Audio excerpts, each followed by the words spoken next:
Mari kita berdoa. Terpuji Bapa yang Maha Tinggi, Bapa yang Maha Baik, Bapa yang Maha Kuasa, yang melindungi kami setiap saat, meluputkan kami dari segala mara bahaya. Bahkan Allah yang Maha Baik itu memelihara kami, baik secara jasmani maupun rohani. Malam hari ini ya Tuhan, sungguh kami bersyukur untuk dapat berkumpul mendengarkan firman Tuhan. Kami semua yang mendengarkan firman Allah memohon urapan jamahan Tuhan agar hati kami, pikiran kami dapat tertuju kepada Allah sehingga kami dapat mengabaikan semua pergumulan hidup kami, semua tugas-tugas kami, dan semua hal yang terkait dunia ini. Kami mau waktu yang ada, yang Tuhan berikan, kira menjadi prioritas dalam mendengarkan firman Tuhan, agar Roh Kudus Tuhan memberikan pencerahan kepada kami semua, karena kami memiliki banyak keterbatasan. Berbicaralah kepada kami, ya Allah, kami siap mendengarkan. Hanya di dalam nama Tuhan Yesus kami berdoa, mengucap syukur, haleluya, amin. Shalom saudaraku, saya berharap tidak ada gangguan internet untuk waktu ke depan, dan suara saya cukup jelas didengarkan. Mari kita bersama membuka satu bagian firman Tuhan dari Surat Rasul Paulus, kitab Roma, pasal yang ke-8, ayatnya yang ke-31 sampai yang ke-39. Roma pasalnya ke-8, ayat 31 sampai 39. Saya akan membaca, saudaraku dapat memperhatikan pada Alkitab masing-masing. Perikopnya keyakinan iman. Sebab itu, apakah yang akan kita katakan tentang semuanya itu? Jika Allah di pihak kita, siapakah yang akan melawan kita? Ia yang tidak menyayangkan anaknya sendiri, tetapi yang menyerahkannya bagi kita semua. Bagaimanakah mungkin ia tidak mengaruniakan segala sesuatu kepada kita bersama-sama dengan Dia? Siapakah yang akan menggugat orang-orang pilihan Allah? Allah yang membenarkan mereka. Siapakah yang akan menghukum mereka? Kristus Yesus yang telah mati, bahkan lebih lagi yang telah bangkit, yang juga duduk di sebelah kanan Allah, yang malah menjadi pembela bagi kita. Siapakah yang akan memisahkan kita dari kasih Kristus? Penindasan atau kesesakan, atau penganiayaan, atau kelaparan, atau ketelanjangan, atau bahaya, atau pedang. Seperti ada tertulis, oleh karena engkau kami ada dalam bahaya maut sepanjang hari. Kami telah dianggap sebagai domba-domba sembelihan. Tetapi dalam semuanya itu kita lebih daripada orang-orang yang menang oleh Dia yang telah mengasihi kita. Sebab aku yakin bahwa baik maut maupun hidup, baik malaikat-malaikat maupun pemerintah-pemerintah, baik yang ada sekarang maupun yang akan datang, atau kuasa-kuasa, baik yang di atas maupun yang di bawah, ataupun sesuatu makhluk lain, tidak akan dapat memisahkan kita dari kasih Allah yang ada dalam Kristus Yesus Tuhan kita. Amin. Berbahagialah kita yang melakukan firman Tuhan ini di dalam kehidupan kita masing-masing.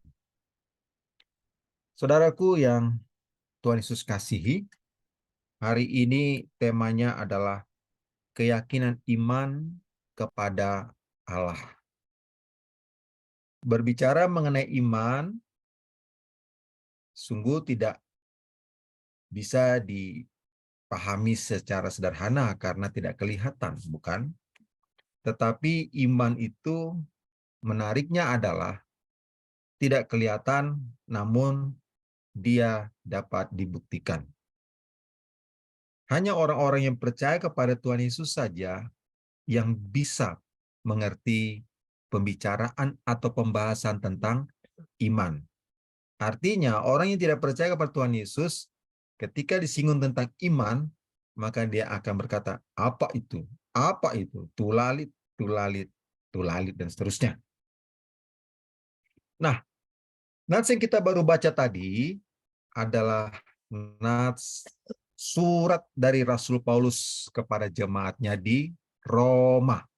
Nah, dalam beberapa ayat yang kita baca, kalau saya menghitung sekitar 9 ayat, bahkan perikopnya 2 kata saja, keyakinan iman. Melalui nats ini, disinggung Rasul Paulus tentang keyakinan iman, itu diperuntukkan bagi orang-orang yang dinyatakan Allah sebagai umat pilihan. Karena jelas sekali ayat di atasnya, mereka yang ditentukan dari semula, ayat 30 dari pasal 8, mereka itu juga dipanggilnya. Mereka juga dibenarkannya. Dan mereka yang dibenarkannya, mereka itu juga dimuliakannya. Dipanggilnya, dibenarkannya, dimuliakannya. Kalau saat ini saya tanya, apakah semua dimuliakan Allah? Ya, tentu harus menjawab dimuliakan. Kalau tidak menjawab dimuliakan, berarti belum lahir baru. Karena orang lahir baru itu orang yang percaya kepada Yesus, Tuhan Yesus Kristus sebagai Tuhan dan Juru Selamatnya. Ya, ada dua, sebagai Tuhan dan Juru Selamatnya. Kalau dia tidak percaya kepada Tuhan Yesus, berarti dia menyatakan secara tidak langsung, Yesus bukan Tuhannya, dan Yesus bukan Juru Selamatnya. Kalau ini sudah dinyatakan, bukan Tuhan, bukan Juru Selamat, berarti orang itu tidak punya iman kepada Allah. Ya, hari ini saya yakin kita semua yang percaya kepada Tuhan Yesus sudah otomatis beriman kepada Tuhan Yesus. Otomatis, jangan dipertanyakan lagi. Tapi yang jadi masalah adalah keyakinan iman itu dipertanyakan mengenai ketaatan. Boleh saja mengaku saya beriman kepada Yesus Kristus, tetapi apakah seseorang itu taat melalui imannya? Kalau dia taat melalui iman percaya kepada Tuhan Yesus Kristus, maka dia tentu tidak mudah putus asa. Tentu dia tidak mudah tergoda dengan dunia ini. Tentu dia tidak melakukan berdasarkan kemampuannya semata sehingga dia memegahkan diri. Ya, itu masalah ketaatan iman. Nah, masalah yang terbesar dalam hidup manusia, entah di luar negeri, entah dalam negeri, dilihat secara pengajaran-pengajaran rohani, ternyata masalah terbesar itu bukan masalah kesehatan, bukan pula masalah ekonomi, bukan pula masalah pendidikan, atau dan lain-lain sebagainya. Tetapi sesungguhnya masalah yang terbesar, masalah yang paling serius bagi seorang manusia adalah masalah dosa. Kenapa serius? Karena upah dosa itu kematian atau maut. Karena begitu seriusnya masalah dosa, sehingga dosa itu sangat misterius. Kenapa misterius? Karena orang tidak bisa menentukan kepastian hidupnya. Apakah aku nanti masuk ke dalam kerajaan surga? Kecuali orang yang beriman tadi punya pengakuan Tuhan Yesus adalah Tuhan dan Juru Selamatnya. Hanya itu orang-orang yang menganggap, mengetahui, mampu membedakan bahwa dosa itu bukanlah masalah serius. Nah, Kalau dosa itu menjadi masalah serius, artinya orang itu mudah tergoda akan dunia ini. Pahamlah pengertian tentang buah-buah roh ya dalam Galatia pasal 5. Paham semuanya, paham. Gak usah dibaca lagi deh, sudah tahu itu buah-buah roh ya. Keyakinan iman kepada Allah dibutuhkan suatu kepastian. Kok bisa beriman kepada Allah dengan sebutan atau dengan nama Yesus Tuhan Allah kita? Apa kepastiannya? Ya, kalau di sini akan ada membuka mute atau unmute, boleh berpendapat nggak benar, nggak boleh disalahkan, nggak boleh di. Apa kepastian di dalam beriman itu? Apa kira-kira kepastiannya itu? Aku beriman kepada Tuhan Yesus sebagai Tuhanku, aku beriman sebagai juru selamatku. Apa kepastiannya? Ini hal yang mendasar. Boleh kalau ada yang ingin berpendapat supaya kita saling belajar bersama melalui ajaran Rasul Paulus di dalam kitab Roma ini. Kira-kira apa kepastiannya, saudara?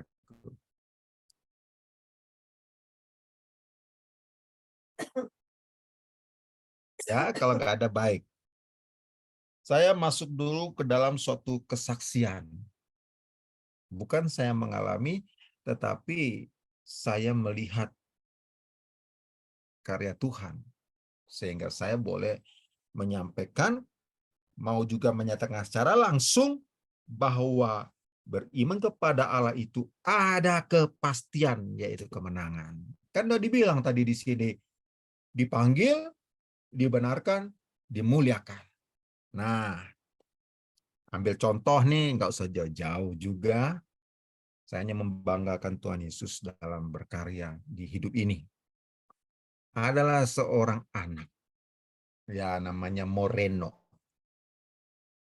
Moreno ini saya arahkan, kamu mau kemana nih kuliah Moreno? Ya gitu kira-kira.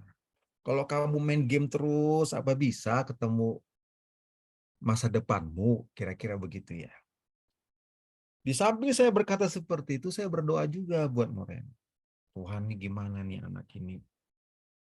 Seseorang manusia bernama Moreno gimana? Kan gitu ya. Saya yakin juga ini ketaatan, keyakinan iman saya. Saya yakin juga pasti Tuhan tidak akan menjerumuskan Moreno. Tuhan pasti mengiringi Moreno langkah demi langkah. Saya bilang, kamu sibuk main game, apa itu menjadi jaminan masa depanmu? Kalau orang buka channel di YouTube, itu kan ada caranya dengan bikin konten, begitu ya. Supaya dapat, apa tuh namanya, viewer kah, subscribe, dan lain sebagainya, lalu dia dapat penghasilan dari YouTube. Nah, Moreno tidak melakukan hal itu, tidak membuat konten, tidak. Saya pikir gimana cara Tuhan agar di negara ini kan ada e-sport namanya untuk game-game itu. Bagaimana cara Tuhan bisa ketemu tuh anak yang senang main game tapi menjadi positif, ya, jangan negatif. Bagaimana? Berjalan waktu, berjalan dan berjalan terus. Berapa hari yang lalu saya lihat Moreno bisa membeli sesuatu gitu kan, bisa beli ini dari online kan begitu. Saya tanya, Mor, duduk dulu nak. Oh, mau tanya nih, Papa lihat barang yang kau beli itu nggak murah nak, gitu kan. Dari mana uangmu? Papa yakin nggak mungkin kau nyolong atau apa, nggak mungkin lah. Saya bilang begitu. Dan dia katakan, Dopa, Papa marahin aku main game kan. Papa negur aku main game kan. Ya iyalah, waktumu habis di situ. Coba dong jelasin gimana tuh, kok bisa ada aja danamu. Gini Pak, aku main game itu, aku nge-push rank. Akunku dibeli, aku jual akun. Oh ya? Kau jual akunmu? Iya Pak. Jadi aku main, akunku udah sampai rank tinggi, aku jual lagi Pak. Oh, harga berapa nak kalau kau jual? Aku jual termurah 250.000 Pak, termahal 800.000 Pak. Udah dia beli, udah Pak. Pantas kau ada duit, saya bilang. Kan positif jadinya, bukan negatif. 250, 500, 800. 800.000 besar loh. Bukan kecil itu. Jadi saya bilang, oh gitu, makanya Pak, aku tahu yang Bapak bilang. Sebenarnya tanpa dia sadar, Allah sedang mengarahkan ya. Dan saya melihat pekerjaan Tuhan itu bukan langsung seminggu, tapi apa, hari demi hari gitu. Apa maksud dari peristiwa ini? Yang ingin saya garis bawahi, masing-masing kita itu kalau punya ketaatan iman, pasti ada yang dibukakan Allah. Ingat ya, masalah serius itu bukan masalah ekonomi, masalah kesehatan, pendidikan, dan lain-lain. Tapi masalah dosa. Tidak mungkin kebaikan Allah hanya diberikan kepada orang-orang yang setiap hari berdosa, berbuat dosa gitu. Tidak mungkin. Kebaikan Allah itu diberikan kepada orang-orang yang taat beriman kepada Allah. Karena kalau diberikan kebaikan Allah diberikan pada orang-orang yang berdosa setiap hari, ya maaf aja orang nggak beriman tuh loh juga berdosa setiap hari. Jadi kebaikan Allah diberikan kepada orang-orang yang hanya taat kepada Allah. 31 dikatakan, jika Allah di pihak kita, siapakah yang akan melawan kita? Nah, sederhana. Artinya jangan takut karena Allah di pihak kita. Itu maknanya. 32. Ia yang tidak menyayangkan anaknya sendiri, tetapi yang menyerahkannya bagi kita semua, bagaimana mungkin ia tidak mengaruniakan segala sesuatu kepada kita bersama-sama dengan dia? Kata mengaruniakan di sini udah jelas, bicara keselamatan. Dia juru selamat, ya, keselamatan. Keselamatan itu sifatnya anugerah, cuma-cuma, bukan karena perbuatan baik seseorang. Bukan karena hebatnya omongan rohani seseorang. Ya, saya ambil contoh sedikit. Orang Samaria itu orang yang munculnya orang Samaria itu ketika ada orang Israel yang kawin di wilayah utara dari bagian Syria, itu kawin, itu ada 5 suku di situ. Nah, bangsa Syria ini bangsa-bangsa berhala. Lalu kawin dengan bangsa Israel. Anaknya itulah orang Samaria. Sehingga anak dari Israel yang kawin dengan bangsa penyembah berhala ini langsung divonis sebagai turunan-turunan berhala. Ini agak menarik. Menariknya apa? Sudah dicap sebagai bangsa berhala, tetapi orang Samaria ini anehnya menghiasi semua perumpamaan, semua kisah di dalam perjanjian baru. Kalau kita yang high criticism atau orang yang kritis tinggi, tingkat tinggi bahkan, pasti nggak terima dong.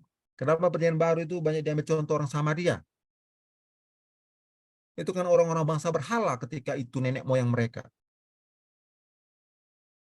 Tetapi yang menariknya, yang saya sebut tadi menarik apa? Orang Samaria itu berperilaku sangat-sangat sesuai ajaran firman Tuhan. Orang Samaria.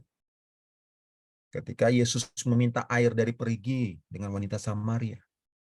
Ketika orang Samaria membantu seseorang yang dirampas, dirampok, dan seterusnya. Orang Samaria. Ya. Jadi Allah memakai orang-orang yang memang sungguh-sungguh melakukan sesuai dengan ajaran firman Tuhan. Waktu melakukan ajaran firman Tuhan itu kelihatannya, cerminannya itu perbuatan baik, seolah-olah begitu ya. Padahal ketika orang yang melakukan firman Tuhan, itu yang dilakukan itu imannya, ketaatan imannya.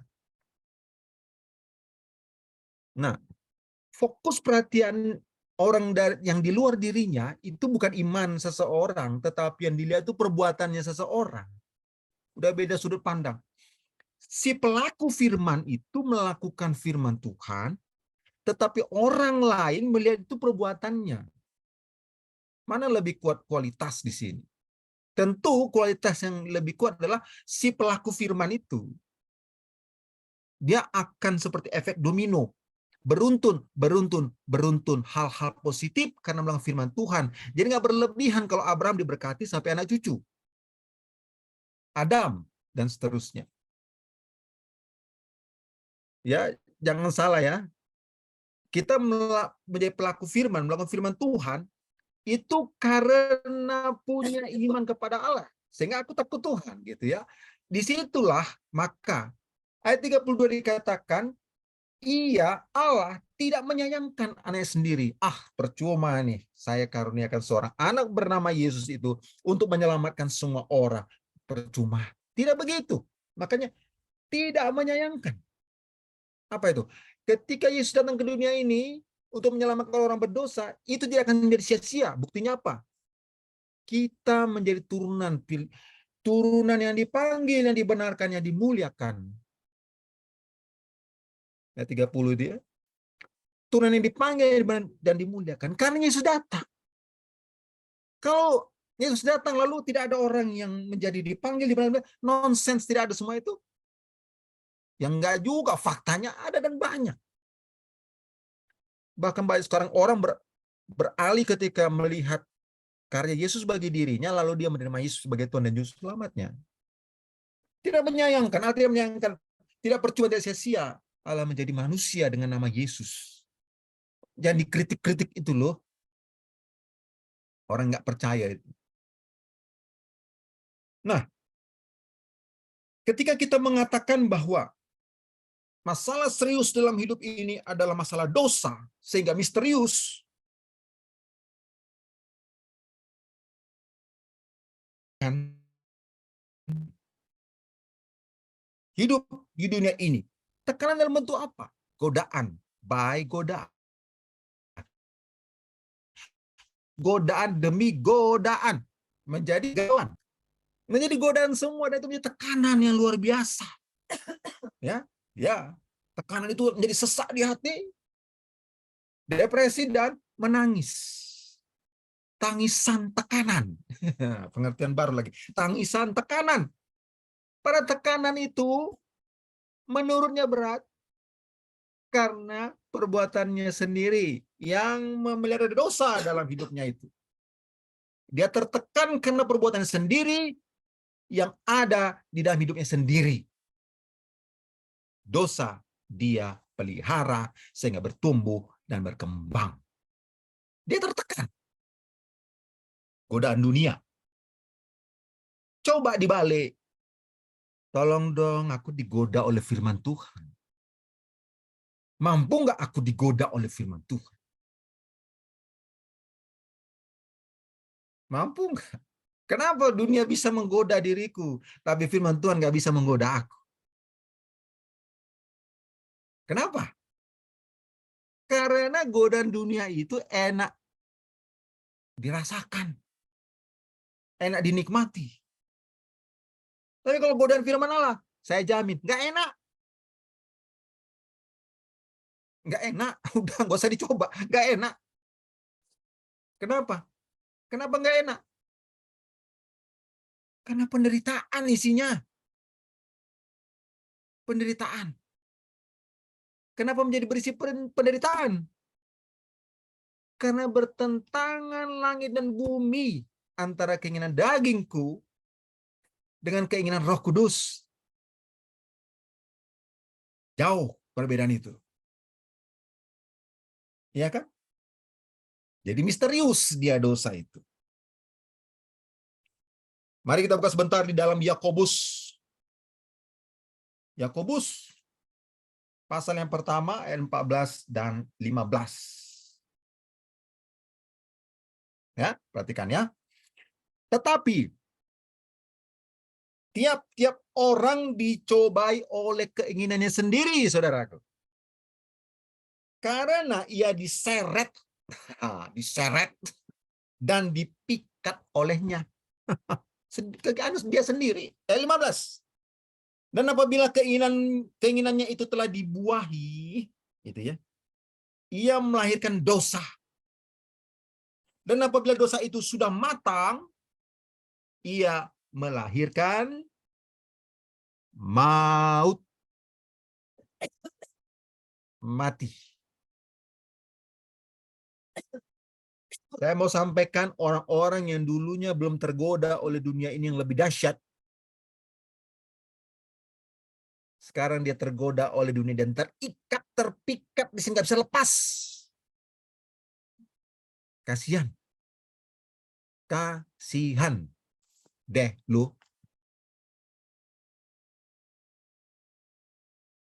Makanya aku sangat bersyukur. Allah telah memanggil, membenarkan, dan memuliakan diriku. Dan saudara tentu. Ya kan? Harus begitu. Memenangkan banyak hal. Karena untuk bertarung godaan dunia ini, aku nggak mau ditekan oleh dunia ini. Ku nikmati sekarang berkat Tuhan. Aku bukan bilang ku nikmati sekarang uang-uang Tuhan. Bukan, saudaraku. Jangan salah ya. Berkat Tuhan yang banyak. Duit kecil. Kecil tuh duit. Itu kalau dikasih urut saya bikin yang terakhir. Jadi jangan dihapus. Berkat duit itu memang ada. Jangan dihapus. Memang duit kan perlu. Jangan ngarang gitu loh. Nah, kita tidak mampu melawan tekanan. Karena di dunia, tekanan itu ada terus. Melawan iblis, jika saya dan saudara tidak melekat dengan Allah, maka kita tentu lebih kuat dengan godaan dunia. Ya. Miliki iman yang sejati. Ketaatan iman berbicara mengenai sejatinya iman itu. Kalau mau berbicara sejatinya iman seseorang, maka inti persoalannya adalah kesetiaannya di dalam beriman. Inti beriman itu agar menjadi iman yang sejati, yaitu percaya, dan yang kedua, taat. Kalau percaya kepada Allah, kan melekat nih, percaya kepada Allah, digambarkan dengan yang kedua, ketaatan melakukan ajaran firman Tuhan. Udah pasti mampu melawan godaan dunia ini. Udah pasti. Aku saksi hidup, aku menjalani dan melihat bahwa ketika percaya lalu taat kepada Allah, ya itu unsur iman yang sejati, banyak bukti mampu menghadapi godaan dunia ini. Masih kepleset, wajar lah. Saya terbatas kok. Manusia itu terbatas. Siapakah yang akan menggugat orang-orang pilihan Allah? Ya nggak ada yang menggugat pilihan Allah. Kalau berani menggugat orang pilihan Allah, dia super power. Allah yang membenarkan mereka, siapakah yang akan menghukum mereka? Untuk orang-orang yang menggugat umat pilihan Allah, untuk orang-orang yang mempersoalkan pendirian gereja, untuk orang-orang mempersoalkan rumahnya dipakai ibadah, untuk orang-orang mempersoalkan ajaran firman Tuhan, untuk orang mempersoalkan ketuhanan Yesus Kristus, dia akan berhadapan dengan Allah. Aku merintis gereja di Surabaya, dilarang warga. Nggak perlu lagi kulawan balik, nggak perlu. Karena aku tahu bukan dengan saya Anda berhadapan, Anda berhadapan dengan Allah. Dan RW-nya nggak bangun dari tempat tidur. Bukan salahku, saudara.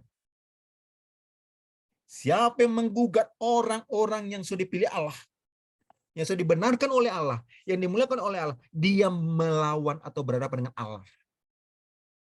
Jadi jangan takut untuk orang yang punya iman sejati kepada Allah. Jangan takut.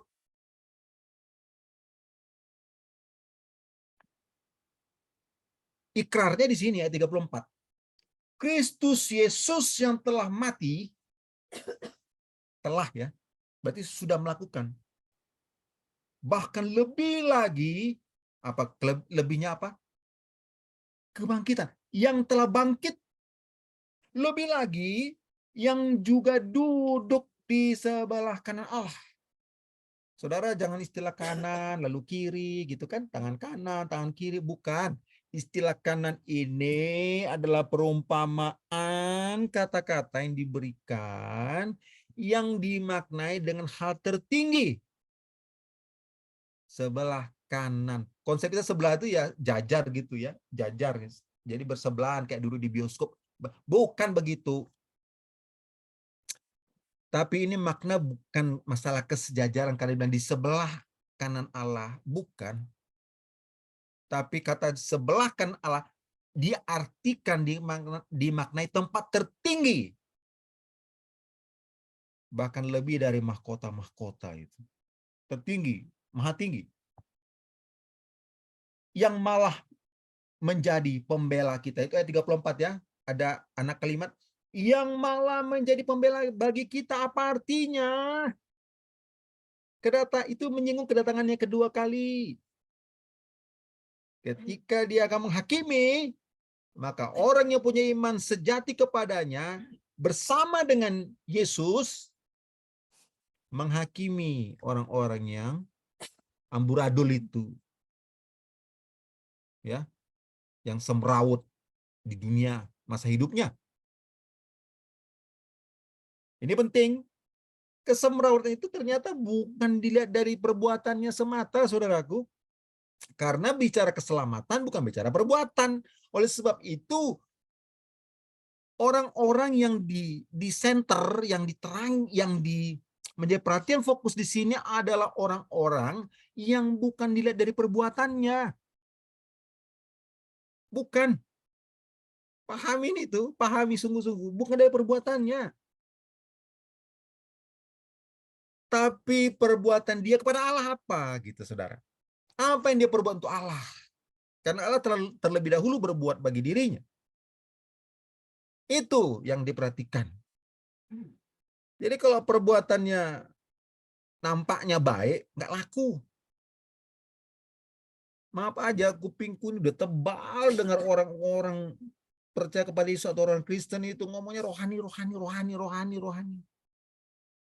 Kadangkala bukan bermaksud sombong, saya ketemu orang dikit-dikit rohani, haleluya, apa semua ya kita dengan Yesus. Langsung saya cut, maaf. Saya hamba Tuhan. Oh, maaf Pak. Maaf Pak. Ya, Anda jangan sembarangan pakai bahasa-bahasa rohani. Seolah-olah Anda sudah rohani, padahal saya tahu Anda siapa. Malu-maluin, saudara. Aku kalau ketemu orang begini, aku cenderung ambil langkah aja, tinggalin. Kupingku tebal, bukan panas. Tebal. Banyak. Nah, 35.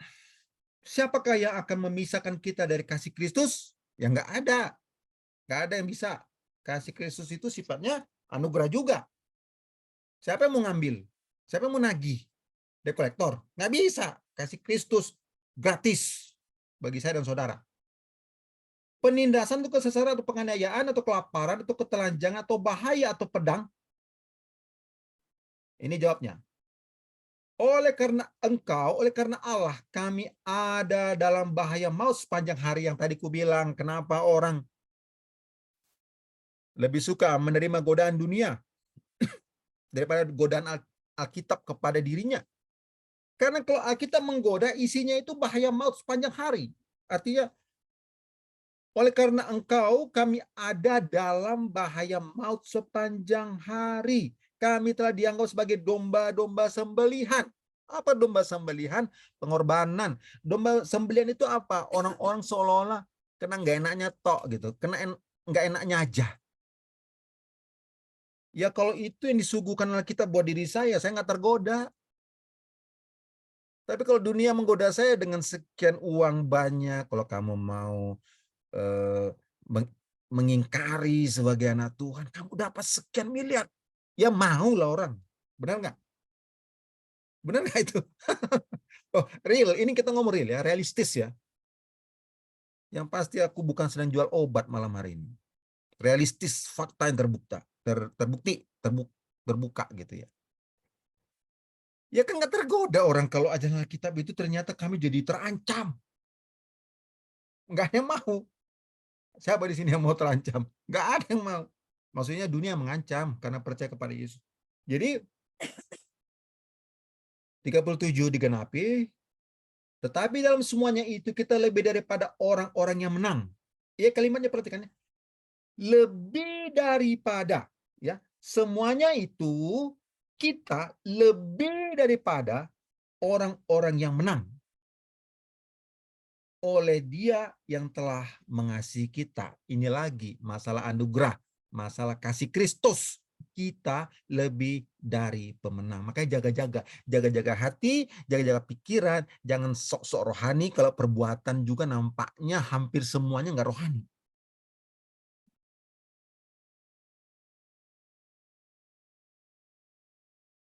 Soalnya saya temukan orang begitu, mataku silau lihat dia gitu. Padahal gelap gulita sekalipun aku silau lihat orang seperti itu. 38, don't worry be happy, udah mau selesai. Sebab aku yakin bahwa baik maut maupun hidup, baik malaikat-malaikat maupun pemerintah-pemerintah, baik yang ada sekarang maupun yang akan datang, ya, yang akan datang, the future, udah dibilang di sini, atau kuasa-kuasa, kuasa-kuasa apapun itu, ya, Nyai Roro Kidul, ya, kuasa-kuasa Gondorwo, macam lah itu, baik yang di atas maupun yang di bawah, ataupun sesuatu makhluk lain, tidak akan dapat memisahkan kita dari kasih Allah yang ada dalam Kristus Yesus Tuhan kita. Itu saya pegang, saudara. Mau kuasa kayak apapun, katanya dukunnya ilmunya tinggi, maaf, kecil. Ya, kuasa-kuasa dunia ini dibilang di situ. Bukan saya ngomong, itu makhluk di atas maupun di bawah tidak akan dapat memisahkan kita. Meskipun ada orang yang percaya seperti itu, Allah akan mempermalukan mereka. Ya kan? Itu firman Tuhan, bukan saya ngomong. Allah akan mempermalukan mereka. Yang pasti, kasih Tuhan tidak akan dapat memisahkan saya, saudara, dengan Allah.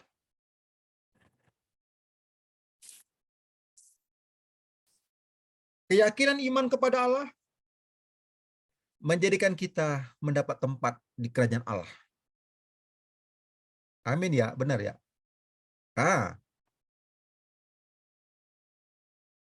sekali lagi yang menjadi persoalan adalah sejauh mana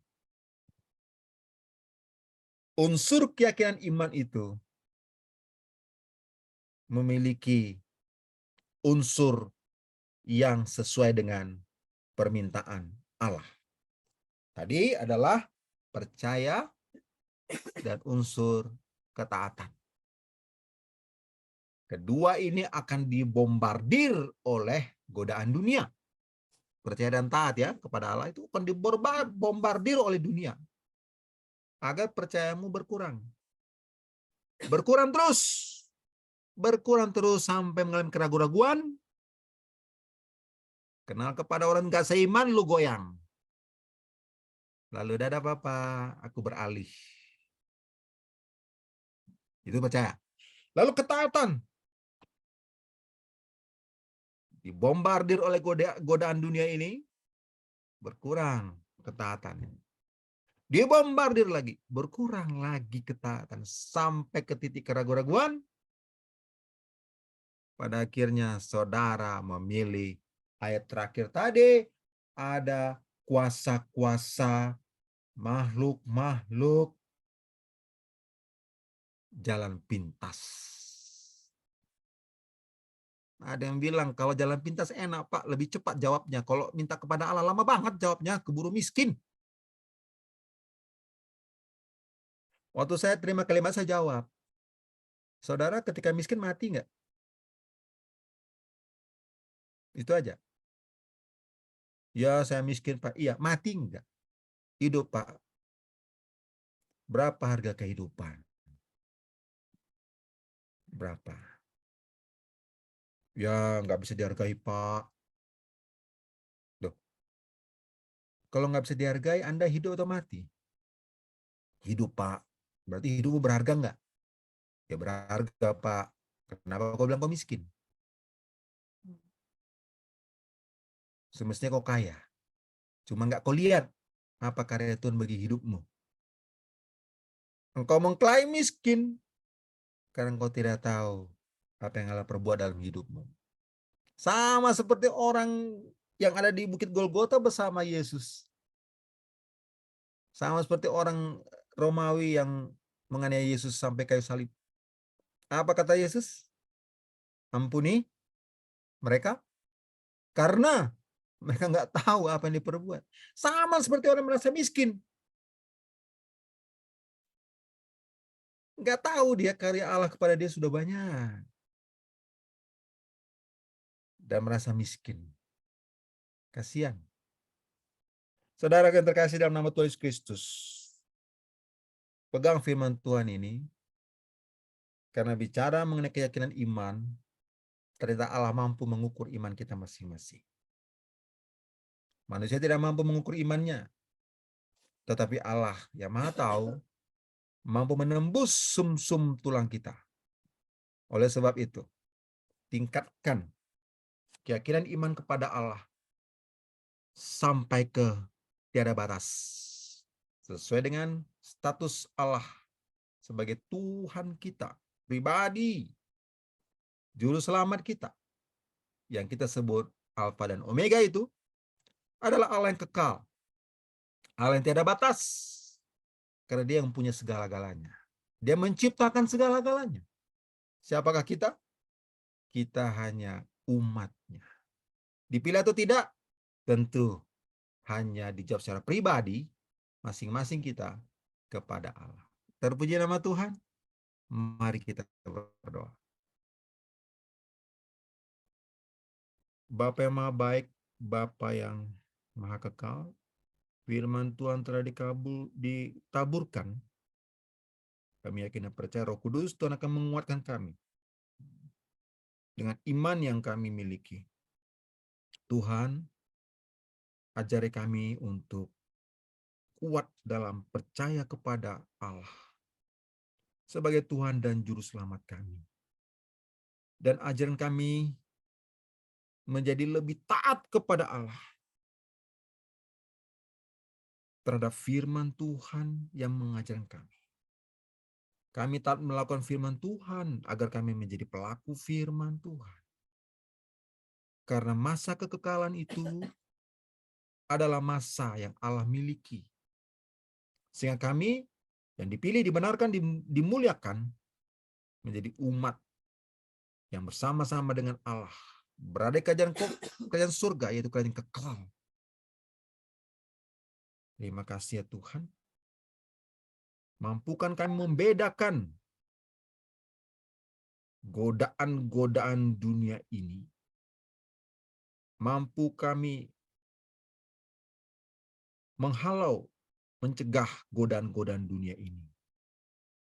Agar kami tidak dapat dipisahkan oleh kasih Allah bagi kami semua. Terima kasih Tuhan Yesus, berkati kami semua yang mendengar firman Tuhan. Terpuji Allah Maha Tinggi, dari kekal sampai kekal. Haleluya. Amin. Shalom. Tuhan Yesus memberkati.